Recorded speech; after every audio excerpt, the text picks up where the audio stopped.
Cinema రచనలో మీ ప్రమేయం ఏమీ లేదా? అంటే మిమ్మల్ని రాయమని కానీ, సన్నివేశాలు కానీ, డైలాగులు కానీ లేదా? స్క్రీన్ ప్లే వాటిలో మిమ్మల్ని పంపించారు? లేదు, వాళ్ళే చూసుకున్నారు.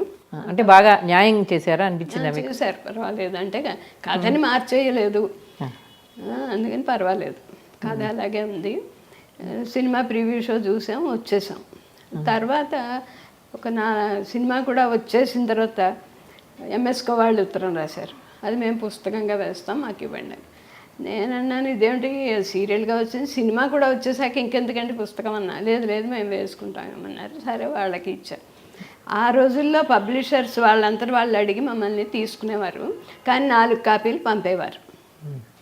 పంపితే నేను నార్త్లో ఎక్కువ ఉండడం వల్ల అందితే అందేవి, లేకపోతే లేదు. పోస్టల్ వాళ్ళు ఎక్కువ తీసేసుకుంటూ ఉండేవారు.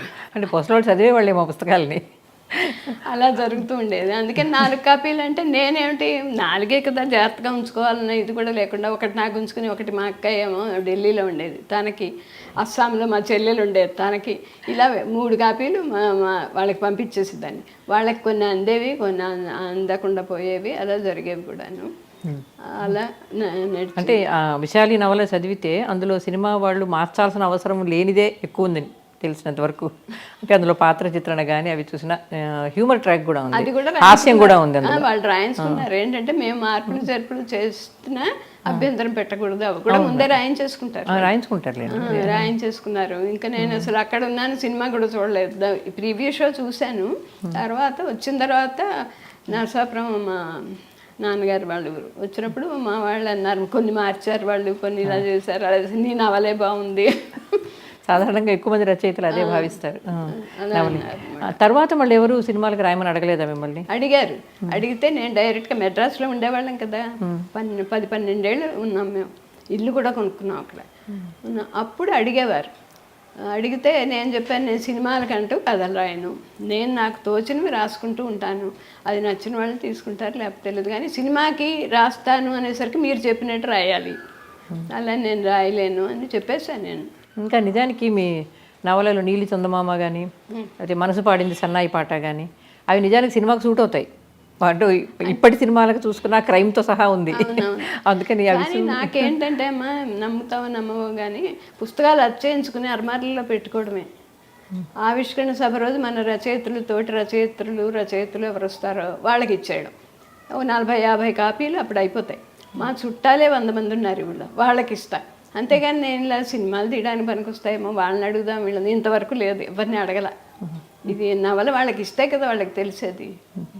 మీ మొట్టమొదట రాసిన నవలను చూస్తే నాకు ఒకటి అనిపించింది, అంటే స్త్రీలను చాలా వరకు మీరు బేలలుగా చిత్రించారు. అంటే అన్ని వైపుల నుంచి కష్టాలు వచ్చే స్త్రీలు వాటిని చాలా సహనంతో, క్షమాగుణంతో ఎదుర్కోవడము, సఫర్ అవ్వడం అనే కనిపించింది. అంటే ఆ రోజుల్లో అది నమూనా ఉండేది అనుకోండి. బట్టే నేననేది అంటే రచనలు ఎప్పుడు కాలాన్ని బట్టే సాగుతాయి. ఇప్పుడు ఆ కాలంలోనే ఇలాంటి ఆలోచన రావు. ఇప్పుడు చూస్తుంటే ఈ కాలాన్ని బట్టి దీనికి తగ్గట్టుగా రాసే కథలు, నవళ్ళు వస్తాయి.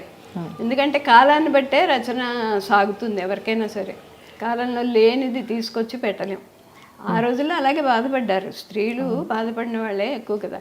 తర్వాత నేను కాలేజీలో చదువుతున్న రోజుల్లో ఒక అమ్మాయి ఆత్మహత్య చేసుకుంది, ఒక విద్యార్థిని.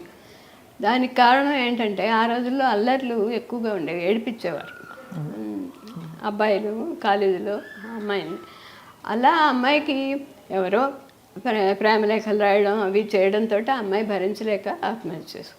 ఎందుకంటే వాళ్ళ చుట్టాలు వీళ్ళు అందరూ లేనిపోయింది ఆ అమ్మాయి మీద అంటగడతారు కదా. దాంతో అదే రాజవల్లి అనే కథ రాశాను. అందుకని అదో కథ. తర్వాత అందానికి సమాధి అనే నవల రాశాను. దానిలో కూడా ఆత్మహత్య చేసుకుంటుంది. ఈ 2 రాశాక నాకు నేను చెప్పుకున్నా, అది ఈ కాలాన్ని బట్టి చెప్పుకున్నా. ఏంటంటే ఇలా ఆత్మహత్యలు రాయకూడదు. ఇప్పుడు ఒక 15 ఏళ్ళు 20 ఏళ్ళు గడిచాక ఆలోచన వచ్చింది. ఏంటంటే ఆత్మహత్య చేసుకోవడం ఏంటి, ధైర్యంగా బతికేలాగా రచయితలు చూపించకపోతే ఇంకెందుకు పాఠకులకి. అందుకని అలా ఇప్పుడు నేను చేసిన పొరపాటు అది ఒప్పుకున్నాను అందరి దగ్గర, ఎవరు అడిగినా కూడా చెప్తా. అది 2 అలా ఆత్మహత్య పెట్టాను. ఇంకెప్పుడు అలా రాయను నేను ఆత్మహత్య చేసినట్టుగా అని. అది తప్పు, అది చాలా. రచయితలే అలా చెప్తూ ఉంటే ఇంకా పాఠకులు ఆధారణ పోవాలా ఏంటి? అందుకని నాకు నేనే చెప్తున్నాను.